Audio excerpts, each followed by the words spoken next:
Baik ya, Assalamualaikum warahmatullahi wabarakatuh. Selamat siang, ya, salam sejahtera semuanya.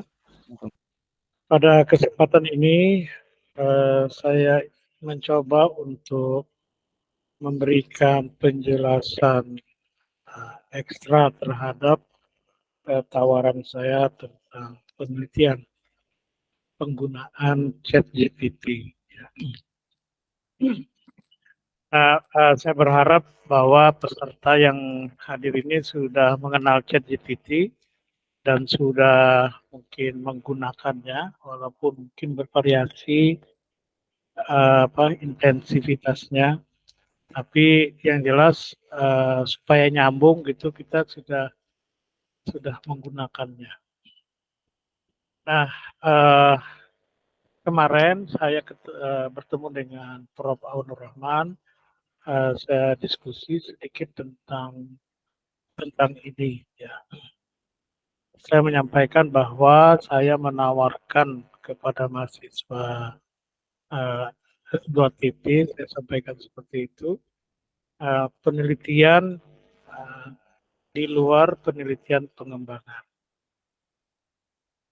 Ini sebagai variasi saja, seperti itu. Dan, mungkin ada teman-teman yang mau publikasi mungkin, maka kemungkinan diterimanya tulisan kita itu kalau judulnya ChatGPT hari ini itu akan jauh lebih mudah ya. Dan mungkin juga desain penelitiannya pun tidak terlalu sulit gitu. Nah untuk itu dan saya pikir juga memang penelitian kemarin yang saya sampaikan itu penelitian eksperimen, yaitu implementasi ataupun evaluasi sebuah produk atau aplikasi. Saya kira itu bagian daripada kawasan teknologi, yaitu kawasan evaluasi sebuah produk atau media pembelajaran. Nah, oleh karena itu saya menawarkan mungkin ada beberapa mahasiswa yang tertarik untuk melakukan ini. Nah, secara sederhana, yang paling mungkin begitu ya, yang paling mungkin penelitian ini dilakukan dengan desain penelitian eksperimental. Bisa eksperimental sederhana, yakni dengan menggunakan pre-eksperimental atau kuasi eksperimental, tapi juga bisa eksperimental yang lebih serius, yaitu true eksperimental. Nah, kalau saya jelaskan sepintas gitu, kalau eksperimental intinya adalah adanya dilaksanakannya pretest dan posttest. Di antara pretest dan posttest itu ada sebuah treatment, yaitu desain pembelajaran. Dalam hal ini adalah dengan menggunakan ChatGPT.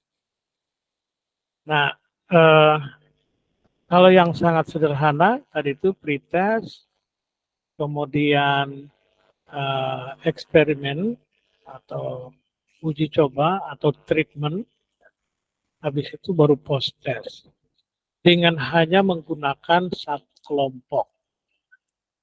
Tetapi untuk level S2 biasanya desain penelitian seperti itu tidak diizinkan karena terlalu sederhana dan banyak cacatnya. Nah, yang lebih dikehendaki adalah yang nomor 2, yaitu kuasi atau kuasai desain, jadi eksperimental, kuasi eksperimental, seperti itu. Nah, kalau kuasi eksperimental ada 2 grup eksperimental dan grup dan control group. Jadi artinya kita punya dua kelompok siswa atau mahasiswa, ada di kelas A dan ada di kelas B. Di kelas A kita beri treatment secara khusus, ya ini misalkan proses pembelajaran dengan menggunakan ChatGPT. Di kelas B itu tanpa menggunakan ChatGPT, berarti boleh menggunakan apa saja secara normal. Nah, tentunya kedua kelas itu kita beri pre-test dan post-test. Nah, itulah kira-kira ya desain pembelajaran. Nah, sebenarnya kalau sudah paham itu ya sebenarnya sudah selesai penjelasannya, karena maksud saya penelitian yang kita ingin coba ini adalah penelitian eksperimental, yang mana eksperimennya atau treatmentnya itu menggunakan ChatGPT. Nah, begitu. Sekarang selanjutnya saya akan memberikan beberapa contoh. Contoh treatmentnya itu. Contoh treatment dan contoh soal. Nah, apa yang sedang saya lakukan saat ini? Saya sedang melakukan penelitian eksperimental. Tetapi saya menggunakan desain pre-eksperimental yang cuma satu grup itu. Jadi saya tidak punya pembanding. Yang saya lakukan adalah pertama yang ingin saya amati itu adalah perubahan persepsi. Apakah persepsi mahasiswa itu berubah tentang bagaimana persepsi mereka tentang teknologi pembelajaran, aplikasi, terutama tentang chat itu. Kemudian persepsi itu, tes persepsi, saya menggunakan teori TAM, yaitu Teknologi Acceptance Model, milik Davis, ya, tahun sudah cukup lama, tahun 89. Nah, kuesioner itu saya kembangkan, saya adaptasi, saya modifikasi sesuai dengan keperluan saya. Yang jelas, kuesioner itu adalah mengukur persepsi. Nah, saya melakukannya di awal semester ketika ChatGPT baru lahir, benar diumumkan, kan, di bulan Januari. Walaupun di launching itu sebenarnya di bulan November 2022, tapi yang benar-benar booming itu Januari kemarin. Nah, setelah beberapa minggu setelah itu saya melakukan penelitian ini. Jadi saya sebar kuesioner tentang bagaimana persepsi mahasiswa tentang ChatGPT dan terutama secara umum chatbot dan terutama ChatGPT. Kemudian saya beri treatment.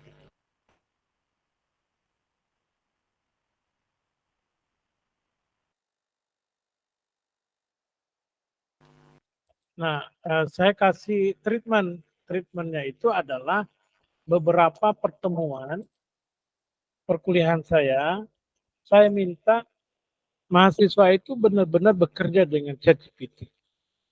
Saya minta mereka itu menulis sebuah esai begitu, dan saya minta mereka bereksperimen benar-benar bagaimana menggunakan, maksud saya mereka mulai menggunakan dan bereksperimen ya menggunakan prompt ChatGPT yang mereka create sendiri atau yang mereka ketahui dari berbagai diskusi yang terjadi. Nah, setelah beberapa minggu, 3 minggu atau 4 minggu gitu, saya kasih mereka waktu untuk bekerja dengan ChatGPT dan bekerja lebih fokus lah begitu, menulis menggunakan ChatGPT.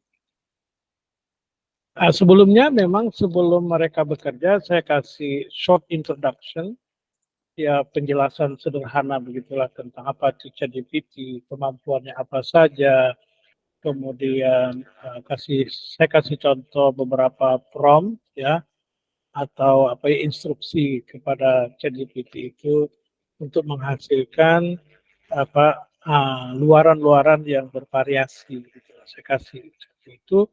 Nah, setelah itu barulah mereka bekerja sendiri dengan ChatGPT. Nah, setelah 4 minggu itu saya sebarkan lagi kuesioner yang sama yang dari tadi uh, persepsi itu ya. Kuesioner tentang persepsi yang menggunakan framework TAM itu saya sebarkan lagi, kemudian saya tambah open-ended questionnaire. Pertanyaannya itu ada 3 kalau tidak salah ya. Ada 3 pertanyaan terbuka questionnaire saya yang intinya saya minta mereka bercerita tentang apa saja yang kebaikan apa saja ya. What is the usefulness ya. Kebaikan apa saja, kekuatan apa saja, manfaat apa saja kira-kira yang Anda alami selama Anda bekerja dengan ChatGPT. Jadi sederhananya seperti itu ya riset saya. Nah sekarang saya sudah selesai ngambil data, tinggal mengolahnya. Jadi saya olah hasil kuesioner tersebut. Jadi karena sangat sederhana ya, saya kasih contoh, ya. Sebentar ya, saya kasih contoh data yang sedang saya kerjakan.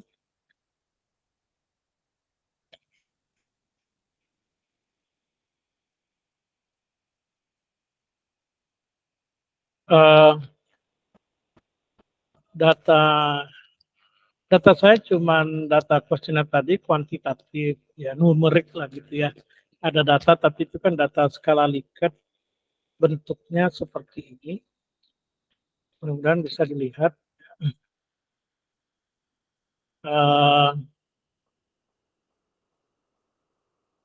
Nah, ini yang saya olah, kan? Ini pertanyaan sedikit sekali, hanya ada 6, 8, 10 pertanyaan. 10 pertanyaan itu tentang kuesionernya, tentang persepsi ya.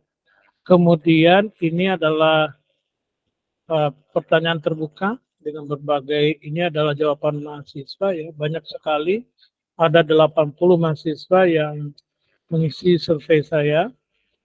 Pertanyaan terbuka saya itu menurut pengalaman Anda, apakah ChatGPT sangat membantu dalam hal menulis? Jelaskan dalam hal apa saja ChatGPT membantu Anda. Jawabannya sangat bervariasi dan saya sudah punya data yang lumayan bagus ya, saya kumpulkan. Kemudian apa saja yang Anda dapatkan ketika menggunakan ChatGPT? Kurang lebih sama sebenarnya pertanyaan ini. Ini adalah pertanyaan pengulangan dengan kata yang berbeda untuk konfirmasi. Kalau saya lihat memang jawabannya kurang lebih sama. Tapi itu untuk cara kita konfirmasi pertanyaan gitu. Seolah-olah ada 2 pertanyaan padahal ide yang ditanyakan itu sama. Kemudian yang ketiga, apakah akan merekomendasikan penggunaan ChatGPT kepada mahasiswa atau orang lain? Ya, kenapa? Ini pertanyaan terbuka ini saya tanyakan untuk mengukur bukti cerita gitu bahwa mereka sangat confident dengan ChatGPT. Berarti bagi mereka yang sangat jelas menikmati kemudahan ataupun menyukai ChatGPT, pasti mereka akan merekomendasikan. Nah, ini adalah instrumen saya gunakan dengan Google Form. Nah, selanjutnya saya analisis secara deskriptif itu saja, yaitu dengan menggunakan ya min score kayak gitu, kemudian minimal, maksimal, kemudian standard deviation, seperti itu aja saya mengolahnya. Nanti ditambah dengan data kualitatif saya. Jadi penelitian saya akan menghasilkan data deskriptif, gitu ya, dan data kualitatif. Nanti saya juga akan menganalisisnya dengan dua cara, ya, dua cara deskriptif dan cara kualitatif. Seperti itu. Tapi yang jelas polanya sama kan, jadi pre-test, kemudian treatment menggunakan ChatGPT, kemudian post-test. Seperti itu. Itu contoh yang saya lakukan. Nah, saya juga membaca lumayan banyak hasil penelitian sekarang, hasil penelitian yang menggunakan ChatGPT itu sudah bertaburan, sudah banyak ya, penelitian orang yang sudah terpublikasi, luar biasa, mereka sangat cepat bereaksi dan langsung memproduksi artikel gitu yang terpublis di jurnal-jurnal yang lumayan bagus. Nah, di antara mereka misalkan kalau di bidang kesehatan, misalkan di bidang kedokteran, di bidang keperawatan, itu lumayan banyak juga yang mereka sudah menghasilkan penelitian ChatGPT itu, ya. Nah, ini saya kira bisa dipakai gitu modelnya, ya. Modelnya misalkan yang sederhana itu adalah seperti ini. Mereka meminta, gitu ya. Mereka meminta siswa mereka atau mahasiswa mereka untuk mengeksplor topik-topik utama di bidang mereka masing-masing. Misalkan tentang penyakit yang berhubungan dengan darah misalkan. Jadi pokoknya berbagai penyakit yang hubungannya dengan darah, itu seperti kolesterol, darah tinggi, hipertensi, ataupun darah rendah, dan lain sebagainya seperti itulah. Itu mahasiswa diminta untuk bekerja dengan ChatGPT dengan dengan pertanyaan-pertanyaan yang memang semaksimal mungkin secara detail mereka bertanya kepada ChatGPT. Nah, untuk mengukur apakah ChatGPT ini bisa diandalkan atau tidak hubungannya dengan bidang mereka. Nah, pembandingnya nanti adalah ilmu secara basic. Jadi mereka akan bertanya, jadi semua mahasiswa itu kerja depan komputer bertanya sedetail mungkin, sejelimet mungkin gitu ya, pertanyaan itu kepada ChatGPT, dan jawaban-jawaban ChatGPT itu direkam, nanti didiskusikan di kelas gitu, supaya mereka mengetahui apakah jawaban ChatGPT itu valid atau reliable atau tidak. Nah, gitu. Kalau seandainya valid, berarti mereka nanti hasil penelitian mereka bisa mengatakan bahwa ChatGPT bisa digunakan untuk melayani pasien dengan pertanyaan-pertanyaan yang berhubungan dengan ini, misalkan. Jadi jawaban ChatGPT itu bisa diandalkan, gitulah kira-kira. Mereka ingin menyimpulkan itu, oleh karena itu mereka itu melakukan penelitian ini. Itu kan ada sebuah, menurut saya lumayan bagus gitu ya kan penelitian ini. Misalkan kalau Bapak Ibu sekalian mengajar, yang kemarin misalkan ada sedengar yang saya ingat tuh, mengajar tentang jamur misalkan gitu. Jadi kita mengeksplor kemampuan ChatGPT tentang jamur gitu. Kita minta, jadi eksperimentasinya itu adalah eksperimen kita. Itu kita minta siswa kita bekerja dengan ChatGPT berhubungan dengan jamur. Di mereka menggali semaksimal mungkin materi jamur itu di ChatGPT. Apakah jawaban ChatGPT, penjelasan ChatGPT itu bisa dipercaya gitu. Nah, kita harus kita harus coba dulu apa benar gitu. Nah, nanti hasilnya itu adalah di apa di didiskusikan gitu. Kalau seandainya memang ChatGPT itu memiliki, maksudnya jawabannya itu bisa diandalkan, atau sebaliknya harus ada hal-hal tertentu, perbaikan dan sebagainya, atau ilmu tentang jamur itu misalkan bagian ini saja yang bisa diandalkan, ya bagian yang tidak bisa dan sebagainya. Pokoknya intinya itu adalah hasil daripada eksperimentasi uji coba ChatGPT untuk tertentu. Tuh, itu bentuk kedua contoh penelitian eksperimen yang bisa dilakukan. Artinya kita tidak mengajarkan sesuatu, tapi justru minta siswa kita mengeksplor apa mengeksplor mengeksplor apa kemampuan ChatGPT. Kemudian apalagi misalkan, ini yang selanjutnya ada penelitian yang lebih serius di bidang fisika. Saya sudah baca juga.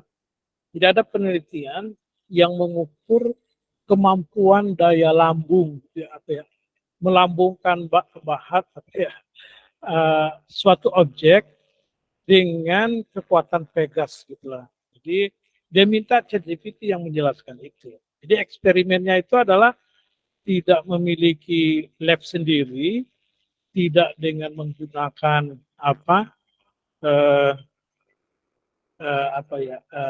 alat sendiri, tapi justru memerintahkan ChatGPT untuk melakukan itu dan meminta ChatGPT untuk mengukurnya. Misalkan saya tidak tahu ya, karena ini bukan bidang saya tidak tahu bagaimana teorinya tentang misalkan per yang kemampuan segini bisa melempar objek ke atas dengan beratnya sekian, seberapa tinggi dan sebagainya, seperti itu bisa dihitung. Nah, ini penelitian memang tingkat tinggi. Ada mereka itu yang dosen-dosen, beberapa dosen di Belanda, ya, mereka melakukan penelitian itu. Dan kesimpulannya, karena ini memang hitungannya benar-benar sangat jelimet ya, karena banyak sekali hal yang harus dihitung. Jadi ChatGPT dia bilang tidak bisa diandalkan. Akhirnya kesimpulannya seperti itu, hati-hati karena jawaban ChatGPT itu tidak reliable ya. Jadi kadang-kadang benar, kadang-kadang betul, kadang-kadang salah gitu jawaban itu. Makanya mereka melakukan penelitian itu untuk mengukur tadi itu, ya, apakah ChatGPT mampu melakukan atau tidak. Nah, dan masih banyak lagi ya format-format atau desain penelitian yang dapat dilakukan oleh guru dengan menggunakan ChatGPT. Yang paling sederhana mungkin, atau yang paling relevan atau paling mudah, yaitu adalah kita mengajar itu tadi, mengajar materi dengan ChatGPT. Minta siswa untuk melakukan belajar mandiri menggunakan ChatGPT, tentunya di bawah our supervision, ya, kita awasi, maksud saya kita awasi kerja mereka dengan instruksi yang jelas, apa yang mereka harus lakukan bersama ChatGPT dan bagaimana penguasaan ilmu yang mereka capai dengan bekerja menggunakan ChatGPT. Nah, habis itu baru kita post test. Ya, tadi tentunya di pre-test dulu, habis itu post test.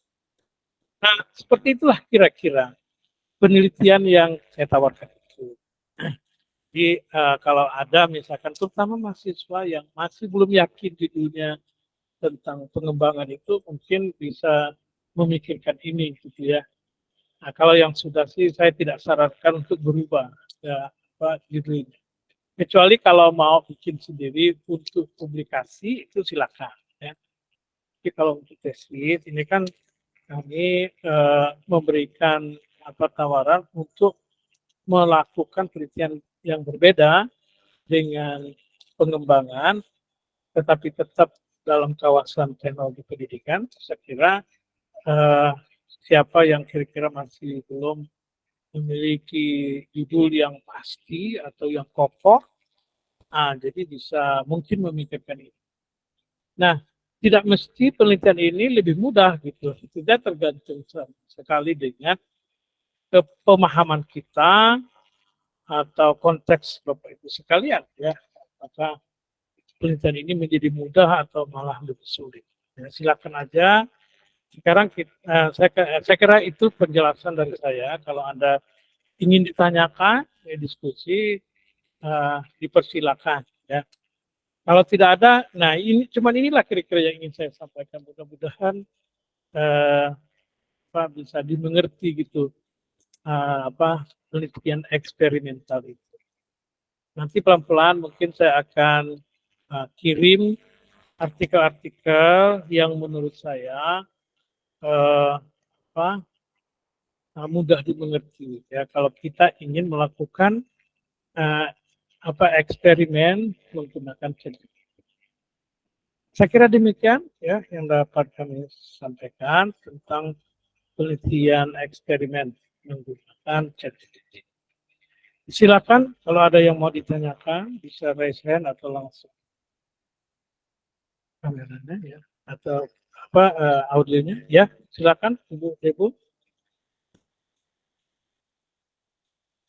Baik, Gimana terima Ibu kasih Pak. silakan. Ya, apakah suara saya jelas Pak?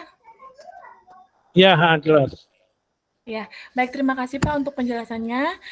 Tadi saya melihat kalau untuk desain penelitiannya itu kan biasanya kalau kita untuk S2 tadi Bapak menjelaskan kuasi eksperimental gitu Pak. Tapi untuk penerapannya ini di dalam kelas Pak, misalnya nih di dalam proses pembelajaran gitu, apakah di dalam desain pembelajaran langkah-langkah pembelajaran yang di dalam kelasnya itu bebas kita atur sendiri. Misalnya kalau tadi kan seperti yang Bapak contohkan itu mereka mencari sumber tentang penyakit di dalam sistem peredaran darah misalnya gitu ya Pak ya, pakai ChatGPT. Nah, kalau misalnya seandainya kita juga melaksanakan gitu, apakah untuk langkah-langkah pembelajarannya ini memang dikembalikan semuanya langsung pada guru yang melaksanakan penelitian tersebut? Seperti contoh misalnya dia mau meneliti tentang ChatGPT tapi dari misalnya keefisiensian waktunya misalnya kayak gitu. Ada kelas misalnya mengerjakan tugas yang di kelas kontrolnya itu mengerjakan tugas dengan cara biasa gitu, berdiskusi, kemudian mencari buku sumber dari e-buku dan lain sebagainya dari internet kayak gitu. Tapi kelas eksperimentalnya misalnya mereka menggunakan ChatGPT. Apakah boleh seperti itu, Pak? Terima kasih, Pak. Ya, kalau desain pembelajarannya benar-benar diserahkan kepada guru. Yang jelas harus ada unsur ChatGPT-nya. Jadi kalau kuasi itu kan ada dua kelompok. Kelompok pertama yaitu disebut dengan experimental group, grup eksperimental. Kelompok eksperimental itu adalah kelompok yang memang harus menggunakan ChatGPT. Bagaimana menggunakannya itu terserah Bapak Ibu sekalian yang mendesainnya. Itu tidak ada ketentuan. Yang jelas itu harus ada kegiatan dan bahkan intensif kegiatan itu menggunakan ChatGPT. Nah, yang grup satunya lagi yaitu control group itu grup yang tidak boleh menggunakan ChatGPT, baik itu di kelas maupun di luar kelas. Jangan sampai nanti ya itu kelemahan kita kalau apa meneliti manusia ini kan tidak bisa seperti kita meneliti di lab ya. Jadi artinya kalau kelompok kontrol itu memang kita minta anak-anak itu tidak boleh menggunakan ChatGPT selama proses penelitian, baik di kelas maupun di luar kelas, supaya kemampuan mereka itu tidak dipengaruhi oleh penggunaan ChatGPT. Jadi benar-benar steril ChatGPT itu. Untuk kalau misalkan kalau kita melaksanakan pengambilan data itu 2 kali pertemuan misalkan, berarti 2 minggu, misalkan 2 pekan seperti itu. Berarti 2 pekan yang kontrol grup itu tidak boleh menggunakan ChatGPT. Nah, yang lainnya, yang grup kontrol, grup eksperimental memang harus menggunakan ChatGPT. Baik itu terutama di kelas, yang kita desain kegiatan kelasnya, maupun di luar kelas. Karena kita ingin benar-benar pengalaman mereka menggunakan ChatGPT itu akan kita ukur gitu. Apakah memberikan dampak yang baik atau nggak ada dampak atau bahkan sebaliknya. Nah, seperti itu. Jadi dipersilakan desain pembelajarannya itu benar-benar dipersilakan untuk didesain sendiri. Bisa bentuknya tadi itu misalkan dalam bentuk penugasan, bisa benar-benar dalam bentuk kegiatan pembelajaran di kelas gitu ya. Silakan, yang penting jelas gitu. Kalau saya itu kan bukan hanya di kelas. Jadi saya minta penugasan, saya bentuk project kayak gitu. Saya minta mahasiswa itu memproduksi satu artikel, esai per artikel. Satu esai yang kurang lebih 500 sampai 1000 kata. Nah, esainya itu bagi saya tidak penting. Yang penting adalah mereka bereksperimen, maksudnya bekerja dengan ChatGPT, karena saya tidak mengukur penguasaan ilmu atau keterampilan menulis. Jadi yang saya ukur itu bukan penguasaan menulisnya, tapi yang saya ukur adalah persepsi. Kalau persepsi itu kan yang penting siswa atau mahasiswa mengalami proses, kalau tadi itu kalau punya saya proses menulis dengan menggunakan ChatGPT. Nah, jadi saya tidak mengukur hasil writingnya itu tidak saya ukur. Jadi dengan kata lain, sebenarnya saya ngasih tugas menulis itu adalah dalam rangka supaya anak bekerja dengan ChatGPT gitu, supaya memiliki pengalaman lebih bekerja dengan ChatGPT itu aja. Di desain pembelajarannya itu adalah dalam bentuk menulis. Karena saya saat ini fokusnya memang ChatGPT itu adalah alat menulis, yaitu writing assistant. Itu yang judul utama saya sebagai writing assistant. Jadi seperti itu, ya. Jadi Bu Debo kalau mau mendesain pembelajarannya, ya silakan. Khusus kecuali harus menggunakan ChatGPT. Silakan. Saya kira itu ya. Kalau ada masih pertanyaan, atau Bu Debo sudah jelas tentang itu tadi. Jelas Pak, terima kasih banyak Pak. Ya, welcome. Baik, saya kira itu. Saya ingin nanya ke Pak Muhammad Masrudin, gimana? Kira-kira bisa tergambar nggak nanti Bapak mengajar di vocational school itu dengan ChatGPT? Iya Pak, bisa Pak. Jadi kalau saya kira-kira apa kegiatannya tuh dengan ChatGPT-nya di bagian mana kira-kira? Kira-kira penugasan ya Pak ya, ketika anak itu melakukan pembelajaran, dia itu melakukan praktek gitu Pak ya. Kemudian dia mohon melakukan analisis terhadap troubleshooting. Jadi troubleshooting itu kerusakan pada, kalau kami di sepeda motor. Ya. Di electronic fuel injection.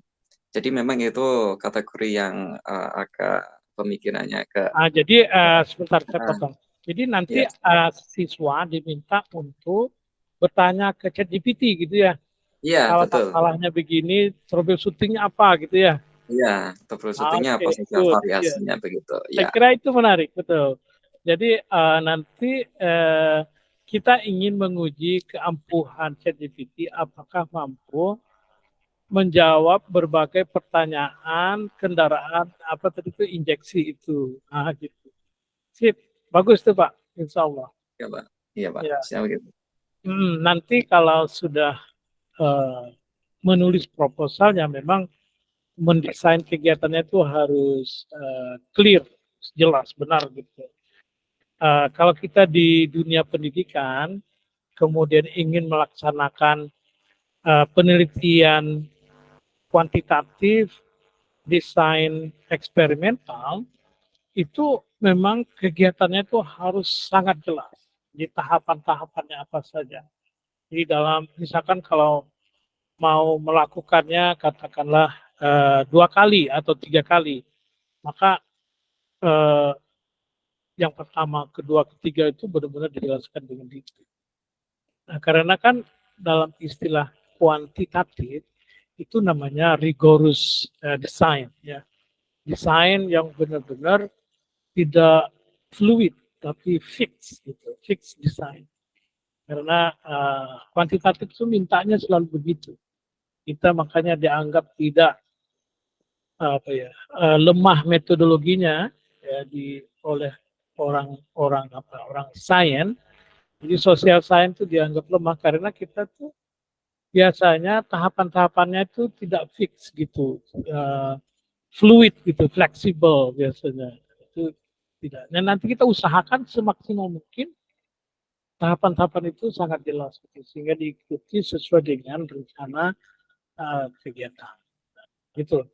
Silakan Pak Mas Nurdin, saya kira itu bagus sekali bisa dilanjutkan untuk penelitian eksperimental. Baik Pak, kami coba dulu nanti. Ya, oke, bagus. Ada yang lain? Sudah jelas ya. Kalau Ibu Utin, silakan. Nah, selamat siang Pak. Terima kasih atas penjelasannya. Yang saya mau tanyakan adalah untuk penelitian ini kan eksperimen ya Pak. Yang pertama, bolehkah misalnya kita mengikuti tapi itu tidak berlanjut ke tesis gitu Pak? Karena misalnya udah ada judul yang yakin gitu, seperti itu.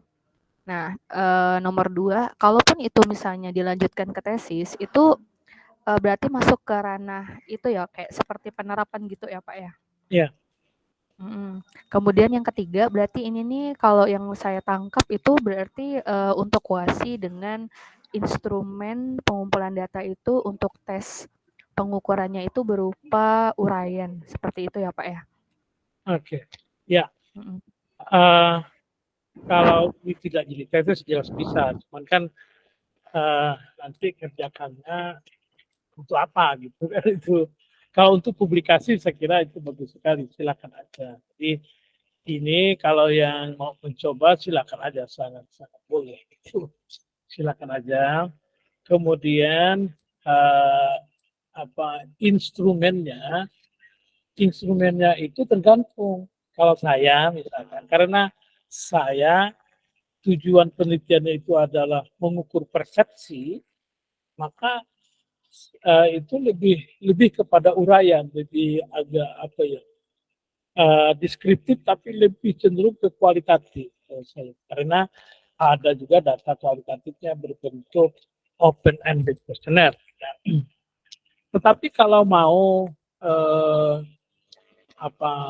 penelitiannya, maksudnya instrumennya itu berbentuk tes yang benar-benar tes standar gitu ya, silakan aja. Misalkan begini, saya ingin mengajar grammar, yaitu tentang past tense, misalkan begitu ya.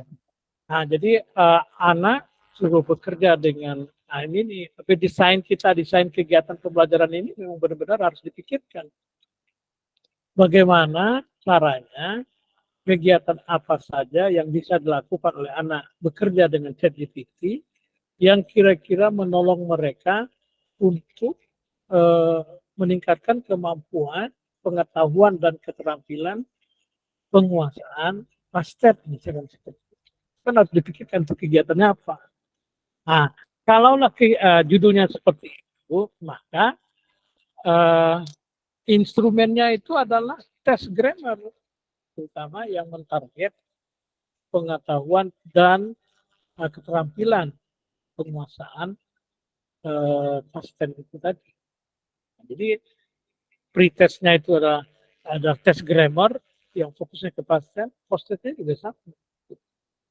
Jadi kalau masalah instrumen itu sangat tergantung dengan tujuan penelitian kita. Jadi tidak mesti seperti punya saya. Saya itu kan karena tujuannya untuk melihat untuk melihat persepsi, ya, perkembangan persepsi dan saya kasih kualitatif itu karena memang ChatGPT itu kan benar-benar baru lahir gitu ya, masih banyak mahasiswa yang tidak begitu paham apa itu ChatGPT. Baru sekedar istilah seperti chatbot tempat mereka bermain ya, saling conversation gitu ya, macam-macam dicoba sama mereka.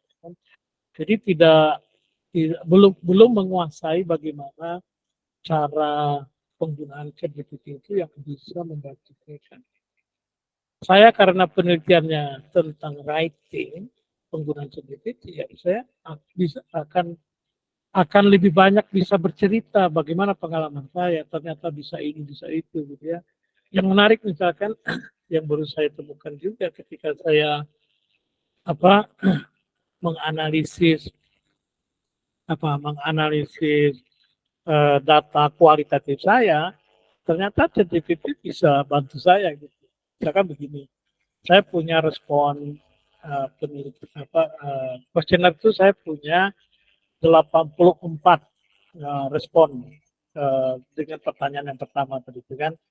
Jadi ada 84 respon dengan berbagai variasi sebagainya. Nah, saya minta ChatGPT untuk menganalisis. Jadi saya perintahkan misalkan seperti ini. The following are responses from the questionnaire with the question blah blah blah blah. Kemudian you are sebagai itu a qualitative researcher doing data analysis using semantic analysis. Tanda kolon, tanda petik, saya shift enter, saya pastikan semua respons mahasiswa yang 84 itu masukkan di ChatGPT. Maka ChatGPT dengan secepat kilat dia bisa menganalisis, jadi mengelompokkan dia pertama tuh dia generate tema dulu, jadi gitu. Kemudian habis generate theme, dia di bawahnya itu langsung dia sorting, misalkan tema 1, misalkan ChatGPT giving me writing feedback, gitu ya. Jadi writing feedback temanya.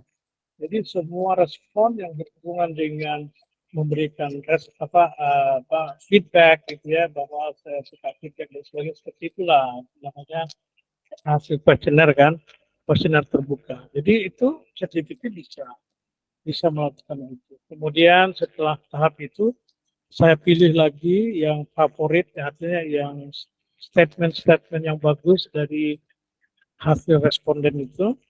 Saya kumpulkan, ada barang misalkan 5 sampai 10 respon lah gitu. Kemudian saya minta ChatGPT, saya bilang elaborate ya the data ya on the topic atau on the theme, misalkan ChatGPT is good for feedback, giving feedback, misalkan seperti itu. And your writing should be based on the following questionnaire responses. Saya pastikan lagi misalkan tadi itu 8 respon misalkan yang kurang lebih sama, maka ChatGPT bisa langsung menulis tentang ide itu gitu ya, ide respon mahasiswa itu terhadap ChatGPT yang khususnya mengatakan ChatGPT itu give me respon feedback gitu. Nah, maksud saya kalau siswa atau mahasiswa itu benar-benar bekerja dengan ChatGPT itu kan mereka punya banyak sekali pengalaman. Nah, itu yang mau saya gali gitu. Penelitian saya itu ke situ gitu.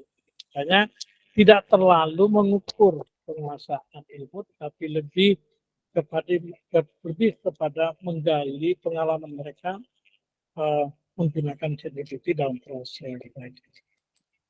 Nah, saya kira itu Bu. Ada yang pertanyaan ketiga tadi apa ya, lupa saya.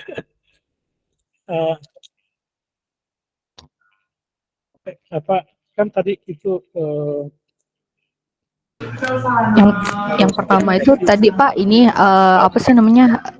Yang pertama tuh boleh nggak Pak yang kalau kita misalnya ikut berpartisipasi, tapi judul untuk tesis kita itu nggak melanjutkan. ya, maksud saya silakan aja kan saya bilang ya itu boleh. Begini ya, perlu saya klarifikasi. Ini penelitian ini itu adalah penelitian masing-masing. Ya. Saya sekali lagi saya menawarkan ke mahasiswa untuk proyek tesisnya itu, terutama yang belum punya ide pengembangan, ya mungkin yang masih cari-cari judul gitu loh.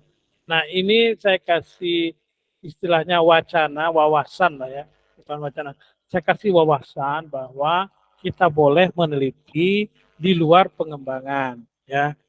Kalau yang eksperimen begini itu masih dalam lingkup teknologi, kawasan teknologi pendidikan. Nah, jadi silakan aja. Kalau mau misalkan sudah punya proyek, kemudian mau coba ini silakan gitu ya. Siapa tahu nanti bisa publikasi gitu. Seperti itu. Silakan aja. Kemudian yang kedua tadi ya masalah datanya itu sudah.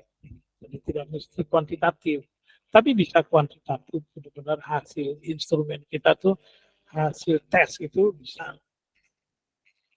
Kemudian yang ketiga tuh lupa saya. Ketiga pertanyaan tadi. Tadi ya Pak udah paham Pak. Tadi saya Udah, kira instrumennya uraian gitu. Itu yang tadi pertanyaan saya. Seperti itu. Tergantung maksud saya. Bisa uraian, bisa tes. Oh, begitu. Kebetulan Pak, begini, saya itu kan pakai chatbot. Jadi saya ada beberapa materi yang mungkin ada hubungannya dengan penelitian ini juga gitu. Tapi jadi kalaupun lanjut tesis tuh kayak ini kayak salah satu bagian, tapi bukan utamanya tuh chat GPT gitu Pak. Seperti itu. Jadi makanya saya tanya dulu. Iya. Kalau Ibu bisa mengintegrasikan gitu ya materi chatbot yang Ibu desain itu juga disuntikkan dengan ChatGPT, ya mungkin itu lebih powerful lagi gitu. Walaupun kemarin saya tanyakan kan, kalau sudah ada ChatGPT, apakah kita masih perlu membuat chatbot gitu ya? Cuma Ibu bilang kan, karena chatbotnya itu kan sangat spesifik ya. Dan ChatGPT itu kan punya kelemahan. Dia tidak bisa sangat spesifik. Karena tentunya ilmunya ChatGPT itu kan tidak bisa menyeluruh keseluruhan. Jadi sesuatu yang di luar ilmu ataupun di luar ilmu yang sudah common gitu, itu memang belum ada di ChatGPT. Makanya dia pasti menyerah. Dia bilang saya adalah robot gitu kan, biasanya begitu. Yang memiliki keterbatasan. Kan saya secara teknis saya tidak menguasai bagaimana pembuatan chatbot, bagaimana misalkan menggunakan API-nya,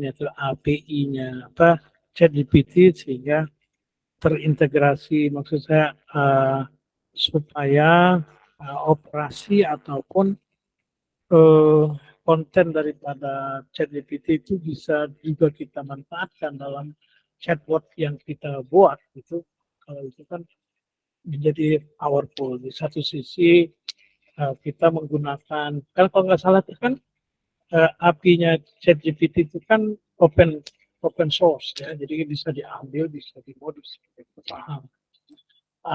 Kemudian di sisi lain kita memiliki konten sendiri yang spesifik yang tidak dimiliki oleh ChatGPT. Nah kalau itu bisa, wow, itu luar biasa, bisa mengkombinasikan. Saya kira itu ya.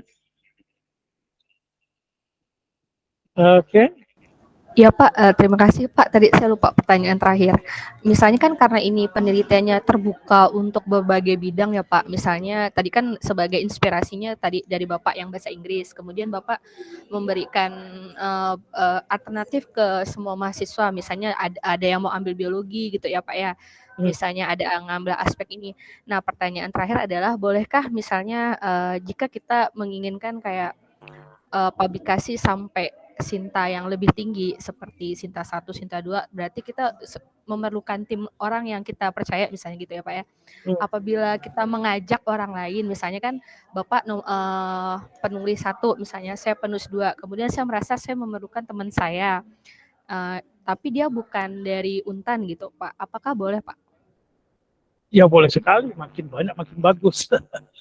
Mungkin kalau untuk kepentingan prodi kita, semakin banyak institusi itu semakin bagus.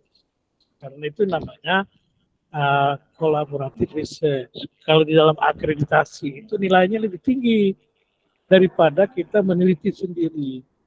Daripada kita meneliti tim tapi dari institusi sendiri. Itu nilainya di bawah dari kalau kita meneliti dengan lebih dari satu institusi.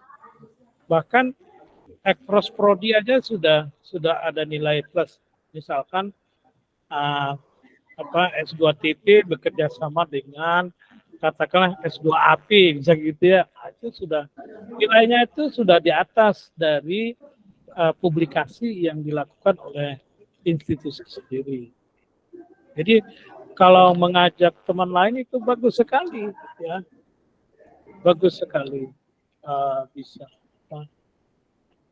meningkatkan. Dan juga kalau untuk terbitan di Sinta yang tinggi, bahkan ada Sinta 2, Sinta 1 itu yang mewajibkan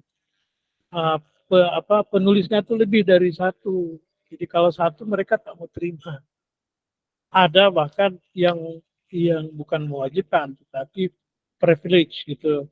Kalau ada di penulisnya itu bahkan dengan beda negara, itu mereka kemungkinan kita diterima itu tinggi sekali karena kita membawa kepentingan jurnal juga. Gitu. Tetapi kalau jurnal-jurnal yang sudah mantap, mereka tidak memikirkan itu. Mereka memikirkan penelitiannya, kontennya apa, itu yang lebih dipertimbangkan.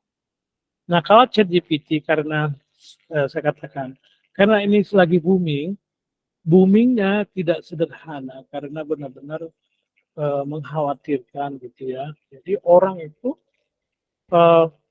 ini banyak sekali itu tawarannya, tawaran menulis gratis gitu, publikasi gratis maksud saya, yang masuk ke saya juga, dan juga banyak juga jurnal yang menawarkan sekarang yang call for paper itu banyak sekali yang topiknya adalah AI ya, artificial intelligence, dan mereka tidak membatasi disiplin ilmu. Jadi mereka lebih ingin melihat bagaimana penggunaan AI sekarang. Dan menariknya, ini kan saya hampir setiap hari saya cek publikasi yang judulnya ChatGPT gitu, mulai dari Januari kemarin sampai sekarang. Kalau sekarang itu sudah sangat banyak sekali yang judul artikelnya itu ada kata ChatGPT. Jadi sudah ribuan sudah. Dan menariknya artikel yang judulnya ada ChatGPT itu langsung ada yang men-cite-nya. Jadi citation index-nya itu langsung ngangkat gitu. Jadi kalau ini trik-triknya jurnal juga. Jadi kalau mereka ingin indeksnya naik itu mereka menerima paper-paper yang judulnya berkisar penelitian tentang ChatGPT, penggunaan ChatGPT. Jadi sekarang benar-benar booming. Ya, saya itu kan mengajak mahasiswa kita memanfaatkan momen ini gitu. Kalau sebenarnya ya itu tadi kenapa misalkan penelitian saya sangat sederhana karena sebenarnya mau cepat, cuma karena memang sambil ini dan itu jadi tetap masih lambat untuk kerjaan. Target saya Mei selesai ya sekarang belum apa-apa, baru apa data analisis padahal menulisnya itu benar-benar lebih dari itu. Maksudnya perlu waktu yang lebih dari itu. Jadi kita sebenarnya ingin memanfaatkan momen.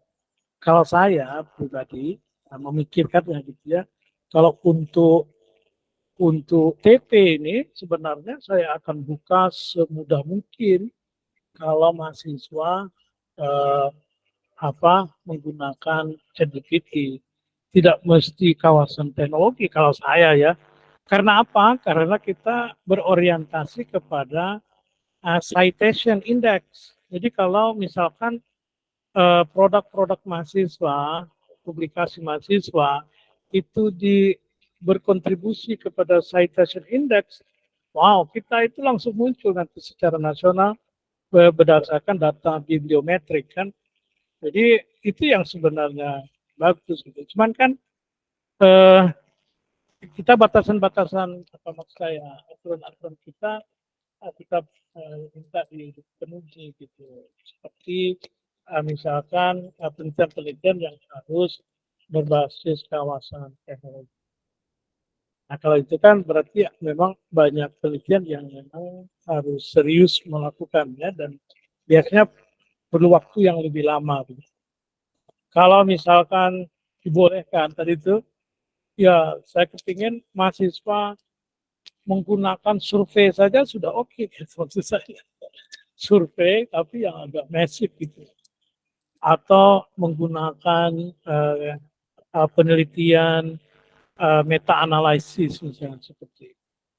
Nah di S1 itu ada beberapa mahasiswa kita dari beberapa prodi ya termasuk bahasa Inggris yang sering itu bahasa Inggris, biologi, kemudian fisika itu bekerja sama. Mereka menggunakan topik-topik penelitian yang lagi ngetren gitu. Jadi mahasiswa bahasa Inggris menjadi diajak oleh mahasiswa biologi dan fisika, kimia, karena yang menjaga bahasa Inggrisnya itu mahasiswa dari prodi bahasa Inggris. Yang lain itu penelitiannya tentang biologi, pendidikan biologi, fisika, kimia, misalnya seperti itu. Walaupun metodologinya itu sederhana gitu, kadang-kadang cuma survei, kemudian meta-analisis, ada yang bibliometrik, tapi hasil penelitian mereka, walaupun itu bukan dari skripsi, tapi dari tugas mata kuliah, misalkan seperti itu, mereka bisa menembus Scopus. Jadi sekarang mahasiswa S1 bahasa Inggris itu sudah banyak yang Scopus indeks penelitian hasil karya mereka. Misalkan barusan terbit ini ada 2 mahasiswa kami masuk Scopus Q2, walaupun tulisan mereka itu tidak berasal dari tesis, mereka bahkan belum seminar gitu. Nah itu kan sebenarnya strategi kita untuk kalau kita sekarang fokus kepada publikasi, jadi strategi seperti itu sebenarnya dipakai untuk mengangkat produk kita. Selain itu ya memang person mahasiswa itu juga dapat keuntungan karena itu menjadi nilai positif ketika mereka nanti selesai. Kalau mau cari beasiswa biasanya itu kalau mereka sudah terdeteksi oleh pengindeks internasional yang mereka sudah punya ID itu kan selalu langsung auto detected gitu. Nah, yang begitu-begitu itu sebenarnya menjadi seperti itu. Nah, ini yang saya sampaikan ini ya sebenarnya satu tujuannya ya memang ingin memberikan wawasan saya bilang tadi itu bahwa TP itu bukan hanya pengembangan, walaupun fokus utamanya memang pengembangan. Ya. Tapi saya ingin mengatakan TP itu bukan hanya pengembangan gitu ya. Jadi mahasiswa boleh melakukan penelitian yang bukan pengembangan. Nah, salah satunya ini ya yang sedang kita bahas ini adalah evaluasi kan, evaluasi produk. Kita ingin mengevaluasi sebuah produk kan melalui eksperimentasi, eksperimental research. Nah, yang kedua saya kepingin yaitu tadi mudah-mudahan ada yang publikasi gitu hasil penelitian ini nih. Publikasinya akan jauh lebih mudah karena kita mengejar momen. Momen ini tidak akan lama, mungkin tahun depan tuh sudah mulai turun gitu. Karena sudah akan semakin banyak orang menulis tentang ChatGPT. Kecuali kalau kita punya ide penelitian yang excellent, barulah mungkin tetap bisa publis walaupun nanti-nanti. Tapi kalau sekarang kita ingin momen nih, banyak sekali, karena saya banyak sekali membaca, banyak sekali artikel orang itu yang sebenarnya sangat sederhana. Dan anehnya, diterima di Q1 jurnal itu. Yang biasanya sangat strict dengan penghitungan, dengan analisis yang jelimet banget itu. Saya amati, wah saya bilang gitu, ini penelitiannya sangat sederhana, benar-benar sederhana dalam arti misalkan analisisnya itu datanya yang mereka sampaikan cuma seperti yang saya katakan tadi itu cuma mean score, standard deviation gitu aja. Post test, free testnya itu tidak mesti dihitung dengan t-test. Mereka sandingkan ya, misalkan data post free test begini, data post test begini gitu aja. Sudah dikasih dikasih elaborasi gitu. Tetapi yang menarik adalah mereka itu benar-benar kreatif memikirkan bagaimana penggunaan ChatGPT itu dengan berbagai alternatif gitu. Jadi wah kalau kata saya sering nganggu ketua sebagai diri boleh coba ini coba itu penggunaan ChatGPT itu ya. Jadi bukan harus sekedar ada satu cara gitu. Sekali orang bercara-cara itu menggunakan ChatGPT dan berbagai desain pembelajaran itu sangat bervariasi. Nah itu mungkin yang ingin di capture oleh dunia ya di bidang pendidikan khususnya pendidikan. Nah saya kira itu ya.